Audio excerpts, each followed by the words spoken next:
అమ్మ నమస్తే. నమస్తే. అమ్మ హ్మ్. నెగిటివ్ ఎనర్జీ హ్మ్. ఇంట్లో ఉందనుకోండి, హ్మ్. ఎలా పోగొట్టుకోవాలి? అసలు అలా నెగిటివ్ ఎనర్జీ మన ఇంట్లో ఉంది, ఇంట్లో తిరుగుతుంది అనే ఫీల్ తెలుస్తుందా? ఇలాంటి క్వశ్చన్స్ కొంతమంది కామెంట్ రూపంలో తెలియజేశారమ్మా. మీ ద్వారా వాళ్ళకి నివృత్తి కావాలని. ఓకే అమ్మా. నెగిటివ్ ఎనర్జీ, అసలు energy is there. Energy is constant. Either it is negative or positive. Positive. Negative ఉందనుకోండి, you charge it and it becomes positive. ఎట్లా అంటే చీకటి వెలుగుగా మారినట్టు. చీకటి పోయి వెలుగు రాదు, చీకటే వెలుగుగా మారుతుంది దీపం యొక్క సామీప్యంలో. ఈ పని చేయాలి. ఈ పని చేయాలంటే ముందు అక్కడ ఓ దీపం ఉండాలి మన దగ్గర, అక్కడ చీకటి ఉందని తెలియాలి. అంతే కదా. చీకటి ఉందని ఎలా తెలుస్తుంది? చీకటి ఎప్పుడూ కూడా మనకు అక్కర్లేని భావాలకు సంబంధించి ఉంటుంది. చీకటి కూడా అవసరమే. చీకటి లేకపోతే నిద్రపోలేము. అవును. నిద్ర బాగా పట్టకపోతే శరీరం మళ్ళీ చక్కగా తయారవదు. అలా తయారవ్వడానికి కావాలి, రిఫ్రెష్ అవ్వాలంటే చీకటి అవసరమే. చాలా ఉన్నాయి అవన్నీ.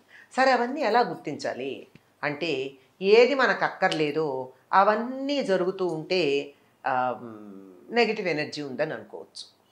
అంటే ఈ నెగిటివ్ ఎనర్జీ ఎట్లా అంటే, అసలు కొన్ని ఇళ్ళకి వెళ్ళండి మీరు, ఎంత హాయిగా ఆనందంగా అనిపిస్తుందంటే ఇంకా కొంచెం సేపు కూర్చోవాలనిపిస్తుంది. అంతే కదా. కొన్ని ఇళ్ళకి వెడితే పాపం చాలా పెద్ద ఫర్నిచర్ ఉంటుంది, చాలా కాస్ట్లీ ఫర్నిచర్ ఉంటుంది, అసలు అన్ని బ్యూటిఫికేషన్స్ ఉంటాయి. They will be offering us so much. అది తింటారా, ఇది తింటారా, అది చేస్తారా, ఇది చేస్తారా అంటూ ఉంటారు. కానీ మనకు అక్కడి నుంచి ఎప్పుడు లేచి వచ్చేద్దామా అని కాళ్ళ కింద ముళ్ళు ఉన్నట్టు ఉంటుంది.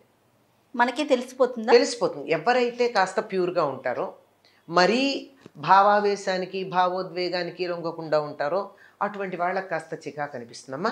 మీరు ఈ అతి సున్నితమైంది నేను చెప్పలేకపోవచ్చు, కానీ అందరూ ఫీల్ అవ్వలేకపోవచ్చు, కానీ చాలా స్ట్రాంగ్గా ఉండే ఉంటాయి కదమ్మా. శ్మశానంలోకి వెళ్ళి రండి, ఎలా ఉంటుంది? తిరిగి వచ్చాక ఎలా ఉంటుంది? చాలా అనీజీగా అనిపించేస్తుంది. డల్గా అనిపిస్తుంది, నీరసంగా అనిపిస్తుంది, డిప్రెసింగ్గా అనిపిస్తుంది. దేన్ని ఇవన్నీ అనమాట. ఇవన్నీ దానికి నెగిటివ్ ఎనర్జీకి సింబల్స్. డల్నెస్, డిప్రెషన్, దిగులు, బెంగ, బాధ, ఇలాంటివన్నీ ఒక స్థాయి, ఒక రకం.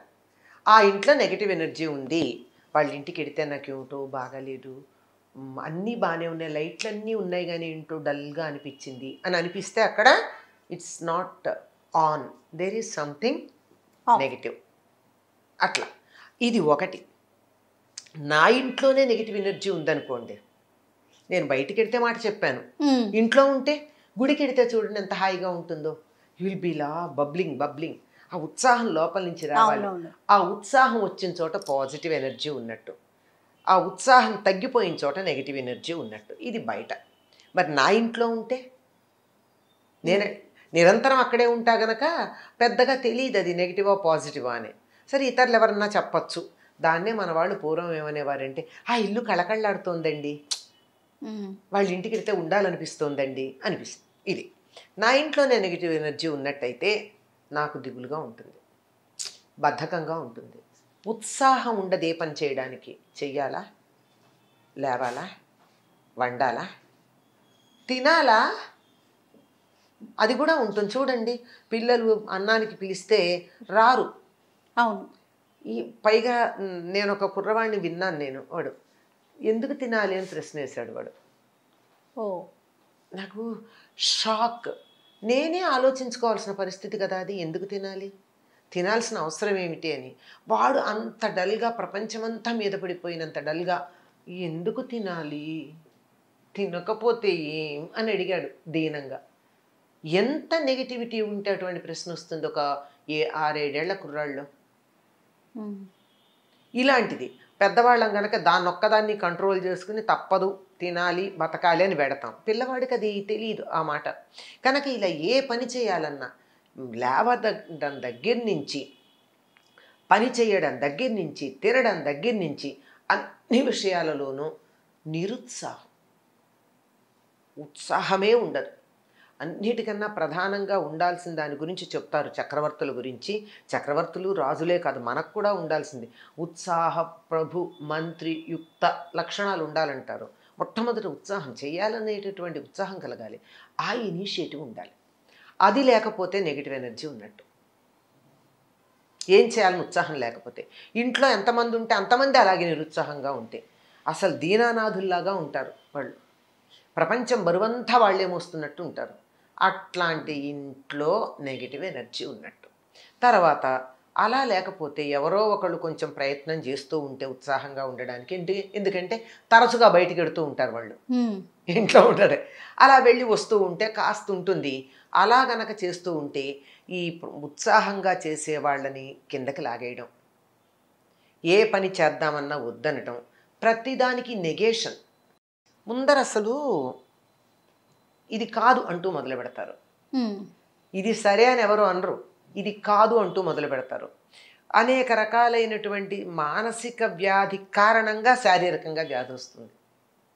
ఎప్పుడు కూడా మనసులో వచ్చే తర్వాత శరీరం మీదకి వస్తుంది. అందువల్ల వాళ్ళకి ఏమిటో తెలియదు, ఏదో రోగం అంటారు, ఎప్పుడూ రోగం అంటారు. హాస్పిటల్కి తీసుకెడతాం, అన్ని రకాల టెస్టులు చేస్తారు. Clinically there is no problem, but they complain of the problem every time. ఎప్పుడు చూడు నాకు కాలు నొప్పి, వేలు నొప్పి, ముక్కు నొప్పి, మూతి నొప్పి, కన్ను నొప్పి అని ఏదో ఒకటి అంటూ ఉంటారు.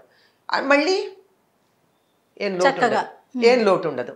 మరి అట్లాంటిది ఏమిటి, ఎందుకు అలా అంటూ ఉంటారు అంటే, మన వాళ్ళు పూర్వకాలం ఏమనేవాళ్ళు అంటే, ఆ దెయ్యం పట్టినట్టుంది, ఏదో మాయ రోగం అనే పదం వాడేవాళ్ళు.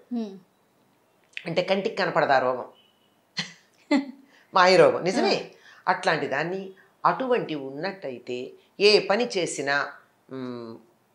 పైకి రాకపోవడం, చచ్చేటి వ్యాపారం చేస్తారు, కలిసి రాదు, ఇక కుటుంబం వెనకాలే ఉంటుంది, అదే వెనకాలే ఉంటుంది. ఆఖరికి అసలు ఎక్కడ కనపడుతుందంటే ఇదంతా, ఇవన్నీ పైకి కనపడేవి. మూలం ఎక్కడుందంటే ఇంట్లో పూజ చెయ్యాలన్న ఉత్సాహం ఉండదు ఎవరికి. దేవుడికి దండం పెట్టుకోరు, ఎవరో ఒకళ్ళు బలవంతంగా పూజ చేసినా మిగిలిన వాళ్ళందరూ అసలు ఆ జోలికి రానే రారు. ఆ దేవుడి ఫోటోలో విగ్రహాలు లేకపోతే ఒక మందిరము ఏదో ఉంటాయి కదా, ఎవరి స్థాయికి వాళ్ళకి, ఎవరికి వీలుని బట్టి వాళ్ళకి, అవేవి కూడా శుభ్రంగా ఉండవు. పాడో అంటే ఓడో అన్నట్టు ఉంటాయి. అక్కడ అస్సలు ప్రధానం అక్కడుంది. ఆ ఇంటిని బాగు చేయాలని ఎవరికన్నా అనిపించింది అనుకోండి, అనిపించవచ్చు కదా, అట్లా అనిపించింది అనుకోండి, ముందర ఎక్కడ మొదలు పెట్టాలో తెలుసా? దేవుడి గదిని శుభ్రం చేయాలి. ఎంత బాగా చెప్పారమ్మా. దేవుడి ఫోటోలు శుభ్రం చేయాలి, ఆ పైన వంటిల్లు శుభ్రం చేయాలి. మరి అక్కడ సరిగ్గా లేకపోతే అక్కడ వండినటువంటి తిండి తిన్న వాళ్ళకి మనసుకి ఆనందం ఎక్కడొస్తుంది? ఆ తర్వాత టాయిలెట్స్ శుభ్రం చేయాలి. అవి నీట్గా లేకపోతే కూడా ఈ నెగిటివ్ ఎనర్జీ స్థిరోభవ వరదోభవ సుప్రసన్నోభవ అని చక్కగా మన మీద ప్రసన్నత చూపించడానికి సిద్ధంగా ఉంటుంది. Make the toilets clean. అప్పుడు ఇంటి ముఖద్వారం ఎలాగో కాస్త పెడతారు, ఎంత లేదన్నా దాన్ని కూడా శుభ్రంగా ఉంచుకునే ప్రయత్నం చేయాలి. ఇల్లంతా శుభ్రంగా ఉండాలి. శుచి ఉన్న చోట కళ ఉంటుంది కనుక ముందు శుచిగా ఉండాలి. ఇవన్నీ శుభ్రం చేసుకుని వీలైనంత వరకు భగవంతుణ్ణి తలుచుకుంటూ ఉన్నటువంటి చోట నెగటివ్ ఎనర్జీ ఉండదమ్మా. ముఖ్యంగా హనుమంతుడి యొక్క ఫోటో పెట్టుకున్న చోట నెగటివ్ ఎనర్జీ రాదు అని పెద్దలు చెప్పినటువంటి మాట. ఆయనే ప్రామిస్ చేశాట, నేను అందరి గ్రామాలలోనూ ప్రతి గ్రామంలోనూ ఉండి గ్రామ ప్రజల దగ్గరికి ఎటువంటి ఆది వ్యాధులు రాకుండా చూస్తానని. చాలా గ్రామాల్లో ప్రస్తుతం లేవుగా హనుమంతుడి విగ్రహాలు, పెట్టే ధైర్యం మనకి లేదు, శక్తి సామర్థ్యాలు కూడా లేవు. అంచేత మన ఇంట్లో ఉన్న హనుమంతుడి విగ్రహం, మళ్ళీ అయితే కష్టం దాన్ని అంతా చేయడం, ఒక ఫోటో పెట్టుకోండి, హనుమంతుడిని తలుచుకోండి. రామనామం చేసేటటువంటి చోట ఎటువంటి నెగిటివ్ ఎనర్జీ ఉండదు. రామనామం చేస్తే హనుమంతుడు ఉంటాడు. అందుకు ఆయన పేరు తలుచుకుంటే మంచిదే, ఆయన పేరు తలుచుకోకపోయినా రామరామ అనుకోండి, హనుమంతుడు అక్కడ ఉంటాడు, ఎటువంటి నెగిటివ్ ఎనర్జీ ఉండదమ్మా.